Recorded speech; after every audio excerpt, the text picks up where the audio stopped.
Daughters, what is your favorite memory of your father? I was 7 when Dad married Denise. I remember sitting on the steps outside the courthouse in my pink dress with my sister Jess, who was 9, both of us sucking on orange Tic Tacs, and wondering if this meant we had to call Denise Mom now. We didn't, thank God. Denise made it clear we could call her whatever we wanted. She was polite, but never warm, not to us. The best word for her was functional. Dad got full custody when I was 6. My mom disappeared into a bottle after the divorce, and Denise was the one who'd bring us to school or sign our report cards. She did what needed doing, but she never braided our hair or read us stories. She never hugged us. I used to dream she'd forget to pick us up from school, just vanish. She never did. She was too responsible for that. But Dad was different. He worked long hours as a mechanic, came home exhausted, always smelling like grease and metal. But when he walked in, it was like oxygen came back into the house. He was funny. He had this big, booming laugh that made everything feel less serious. And when we were with him, it felt like someone saw us. The best memory I have of my dad starts with Jess crying. She was 12, I was 10. She had her first big crush on a boy in her class named Ryan. One Saturday, she begged Dad to take us to the skating rink because she heard Ryan was going to be there. Denise didn't want to go, so it was just the 3 of us. Jess spent an hour trying to pick an outfit. She changed her shirt 3 times. I remember she even put on mascara, and I told her she looked like a raccoon. She elbowed me, but didn't deny it. When we got to the rink, she spotted Ryan right away and completely freaked out. Dad helped us rent skates and we hit the ice.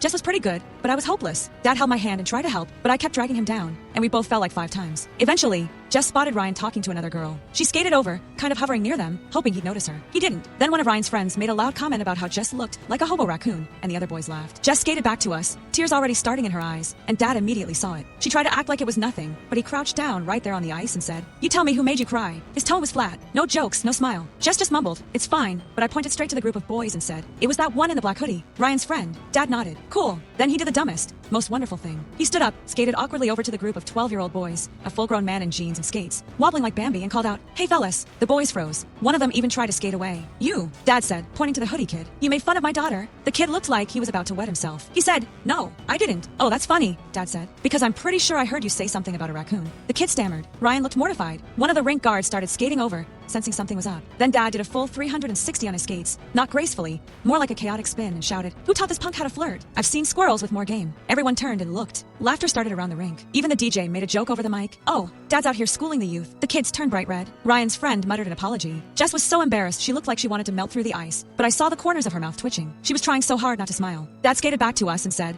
"Let's go get pizza." My treat. "Jess, next time a boy makes fun of you, just remember, he peaked in 7th grade." That night, we ate at this crappy pizza place with neon lights and a claw machine that never worked. Jess didn't stop smiling. Denise didn't say anything when we came home late, just raised her eyebrows. I think she was more annoyed at the fact that we were happy. Years later, Jess told me it was the moment she realized Dad would never let us feel small if he could help it. He could make you feel like the most important person in the world, even when your mascara was running and your heart was in pieces. He's gone now. Passed away 4 years ago from a heart attack in his sleep. I still keep one of his old jackets in my closet. Sometimes I swear I can still smell the grease and metal. And that laugh, I'd give anything to hear it again.